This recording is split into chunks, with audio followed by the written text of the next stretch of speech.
अस्सलामुअलैकुम रहमतुल्लाहि व बरकातुहू। आपने अक्सर सुना होगा कि डी ब्लॉक एलिमेंट्स को आउटर ट्रांजिशन एलिमेंट्स कहते हैं और एफ ब्लॉक एलिमेंट्स को इनर ट्रांजिशन एलिमेंट्स कहा जाता है। क्यों कहते हैं, आज हम उस पर बात करेंगे। इस सवाल का जवाब इन एलिमेंट्स की इलेक्ट्रॉनिक कन्फिग्रेशन में है और किसी एक एलिमेंट को लेकर हम उस पर बात कर सकते हैं। जैसे कि स्कैंडियम है, एटॉमिक नंबर 21, ये पहला डी ब्लॉक एलिमेंट है। कन्फिग्रेशन क्या है? 1s2, 2s2, 2p6, 3s2, 3p6, 4s2 और 3d1। दूसरी तरफ एफ ब्लॉक एलिमेंट्स के लिए भी हम किसी एक एलिमेंट को लेते हैं और पहला एलिमेंट लेते हैं cerium, atomic number 58। Configuration 1s2, 2s2, 2p6, 3s2, 3p6, 4s2,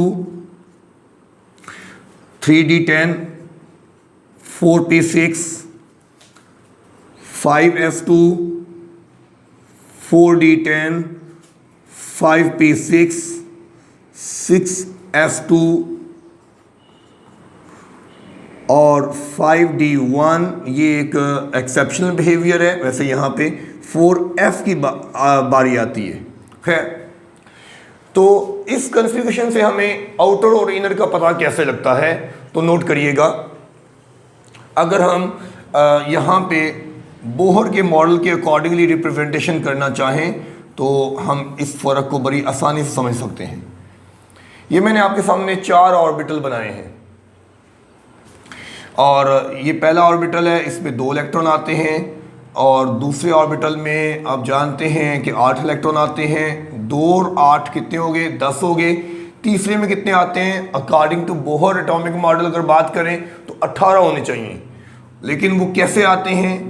1 2 3 4 5 6 7 8। 8 के बाद इलेक्ट्रॉन चले जाते हैं चौथे शेल में। एक इलेक्ट्रॉन यहाँ आ गया, एक यहाँ आ गया, जैसे कि आपको ये नज़र आ रहा है। उसके बाद इलेक्ट्रॉन जो है वो 3D में एंटर होता है और 3D कहाँ पे है? वो आउटर से इनर पे है, यहाँ पे है। एफ ब्लॉक एलिमेंट के लिए कन्फिग्रेशन देखें, हमें यहाँ 6 शेल बनाने पड़ेंगे और इनकी फिलिंग के लिए हमें कन्फिग्रेशन का सहारा लेना पड़ेगा। थोड़ा सब्र से काम करिएगा। 1 2 3 4 5 6 7 8 9 10, यहाँ तक हमने इसको मुकम्मल कर लिया। उससे आगे चलेंगे 11 12 13 14 15 16 17 18, ये मुकम्मल हो गया। अब इलेक्ट्रॉन 4s में जा रहे हैं, 1 और 2, टोटल 20 हो गए।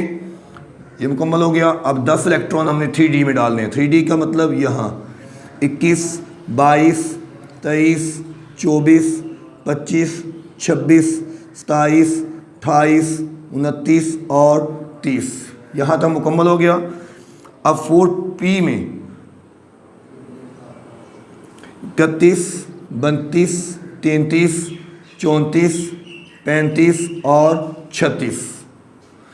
अब इलेक्ट्रॉन चले गए हैं 5s के अंदर, यहाँ 37 और 38, और फिर आ रहा है 4D के अंदर 39 40 41 42 43 44 45 46 47 और 48।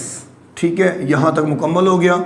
और उसके बाद अब 5p 49 50 51 52 53 और 54, और उसके बाद इलेक्ट्रॉन जा रहे हैं 6s में, यहाँ 1 और 2, ये हो गए 56 और ये एक 57 यहाँ पे 5 के अंदर, और 58 देखें वो कहाँ पे आ रहा है? वो यहाँ 4 में आ रहा है, 4 में आ रहा है। यहाँ d ऑर्बिटल के लिए जो आखिरी इलेक्ट्रॉन आया था वो ये उसकी जगह बनती है। अब कंपैरिजन करें कि d ऑर्बिटल में इलेक्ट्रॉन जब आते हैं उनके एटम के अंदर तो किस तरह से वो बाहर से एक शेल अंदर होते हैं, जबकि एफ ऑर्बिटल के लिए वो इलेक्ट्रॉन जो है वो बाहर से 2 शेल अंदर होता है।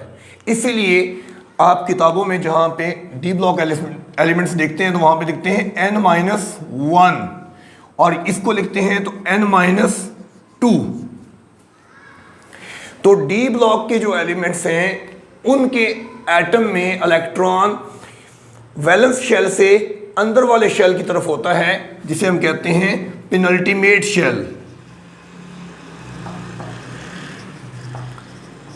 और एफ ब्लॉक के लिए जो वैलेंस शेल होता है उससे 2 शेल अंदर एफ ऑर्बिटल के अंदर इलेक्ट्रॉन शामिल होता है और इस शेल को हम कहते हैं एंटी पेनल्टीमेट शेल।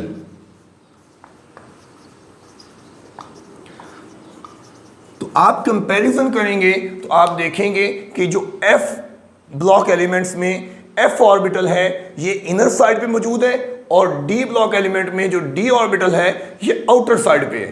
तो यही वजह है कि इसको हम आउटर ट्रांजिशन कहते हैं in relevance to the F block elements. इनको हम कहते हैं आउटर ट्रांजिशन और इनको हम कहते हैं inner transition in relevance to the d block elements.